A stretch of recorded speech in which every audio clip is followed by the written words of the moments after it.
Evo mene i Novaka Đokovića. Da, imao sam priliku da dodirnem i zagrlim legendu. Bilo je tu u vezi nekog posla koji se nikad nije desio, ali nebitno. Nema on pojma ko sam ja, što je i normalno. Ali ono što isto tako normalno je da većina nas Srba, kada vidimo Novaka Đokovića, imamo utisak da mi njega poznajemo. I to barem poslednjih 15 godina, od kada nam boravi u kućama i na televizorima i od kada se sekiramo ili radujemo zbog onoga što on radi na teniskom terenu. Centarfor reprezentacije Aleksandar Mitrović je u jednom intervju pričao kako je Đoković njegov brat i kako je hteo da se pobije sa cijelom slačionicom fulama zbog nekog njegovog meča. Pa to je taj nivo bliskosti koji dobar deo Srbije osjeća. Čak i najmirniji među nama osjećaju nešto i smatraju ga svojim, našim, otprilike kao da je on neko nacionalno dobro. O njegovim teniskim uspesima ne vredi trošiti reči, on je najbolji tenisar svih vremena. Njegove brojke stoji iza njega, neumoljive i čvrste kao stena. Njegova teniska veština iskalila se u dugom rivalitetu sa njegova dva najveća rivala, koji je uspeo prvo da pobedi, zatim da ih po broju titula sustigne, a potom i prestigne. To je poduhvat za koji su mnogi mislili da je nemoguća misija. Mnogi, ali ne i Novak Đoković. Pobedio je sebe, pobedio je rivale na terenu i one oko terena. Sad čujemo Nadala kako priča o tome kako zbog povreda nije mogao da igra na mnogim Grand Slamovima i kao eto njegovo telo je bolje, dar sa neba, pa je Đoković osvojio više tih najvećih titula. Đokovića ne čujemo da poteže priču o tome kako su ga izbacili sa US Opena zato što je jedna nepažljiva i nesmotrena, ali jedna lagana loptica bez trunke namere ili besa pogodila linijskog sudiju, a ova pala kao da je pogodila raketa tipa Tomahawk.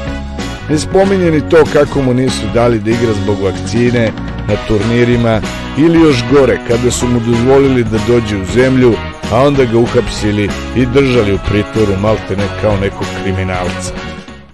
Đoković je uspeo da nađe svoj mir u svemu tome. On je govorio baš tu, na terenu. Na tom mestu postoje jasna pravila igre i nije više toliko bitno kakav je bio žreb, da li je večernji ili dnevni termin, da li je vetar i da li i koliko publika galami.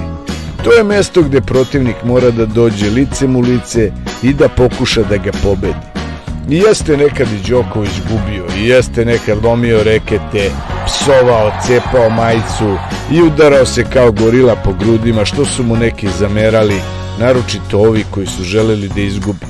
Jasno je da on nije bezgrešni anđeo sa neba, nego čovek sa emocijama i vrhunski sportista koji traži način da dođe do pobede. Ako će mu jedan slomljeni reket pomoći u tome, ja mu opraštam, a deci stavite ruku preko očiju dok to radi. Samo hajde da vidimo šta je Đoković uradio za nas. Neću ovde pričati o njegovoj humanitarnoj fondaciji, iako taj rad svakako nije beznačajan i veliko mu hvala na tome. Neću pričati o pomoći koju je pružao i pruža mladim teniserima. Neću ovde pričati ni o tome kako Đoković ne plaća porez državi Srbiji, koja je toliko uložila u njegov razvoj, plaćala mu trenere i putovanja na turnire i na svaki mu se način našla u trenucima dok je stasavao. Hoću da pričam o tome šta je učinio za naše kolektivno ja i koliko su primjeri poput Đokovića blagotvorni na naš nacionalni duh. Naša zemlja nosi teško nasleđe ratova iz 90-ih i prilično slomljena, luta nekud između istoka i zapada, između onog što želi i onog što stvarno može. U korupciji epskih razmera, moral kao i naporan i pošten rad su sklonjeni u stranu i proglašeni za nešto bez veze. U medijima reality zvezde i nekakvi voditelji i voditeljki iznose svoju izopačenu viziju društva i brane svoje naopake vrednosti koje trenutno vladaju. Šta u takvom društvu i državi znači jedan Đoković? Pa mnogo. Ako bi me neko pitao na koga mladi treba da se ugledaju, rekao bih na Novaka Đokovića. Stasao u teškim uslovima 90-ih, nikada se nije predao, niti je odustao od svojih ciljeva. Predan u savršavanju samog sebe i svoje veštine, tražio je način da neprekidno napreduje. Razumeo je da je đavo u detaljima i zato im je posvetio pažnju. Stalno je nešto popravljao, delić po delić, da bismo danas imali ovog teniskog monstruma. Kroz iskustvo došao je do tih nekih svojih rutina koje daju rezultat i njih se disciplinovano i posvećeno pridržava. Zar je bitno što nekom izgleda ludo da se popneš na rtanje i tamo se vrtiš u krug, ako to posle pomaže da se pobedi Federer? Zar je bitno da li Đoković jede ovo ili ono, ako posle osvoji Wimbledon?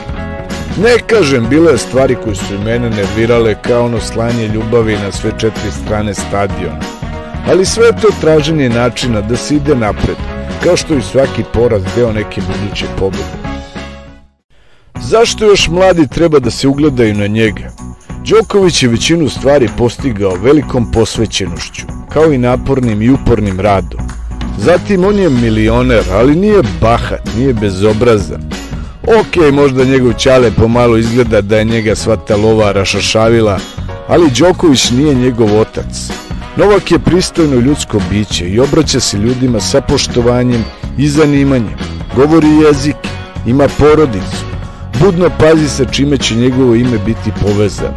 Neki će reći da želi da se dopadne svima, ali ko to ne želi? Mi moramo da razumemo da Đoković nije samo naš, on je i svetski. Njegova publika je cijela planeta. Ono što mi moramo poštovati je to što je odbio da igra pod tuđom zastavom i nikad nas se nije odrekao. Dao nam je da njegove pobede doživimo kao svoje i jednu naciju koja je za moga života doživjela mnoge poraze, podsjetio da ipak vredimo. Da eto, jedan od nas može biti najbolji teniser u istoriji sporta, uprkos svim verovatnoćama.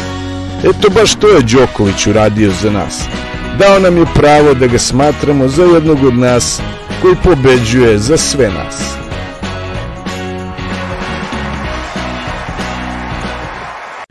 Nadam se da vam je ovaj video bio interesantan i od neke vrednosti za vas. Molim vas da ostavite vaše komentare, kao i da like, share and subscribe, kad vas lepo molim.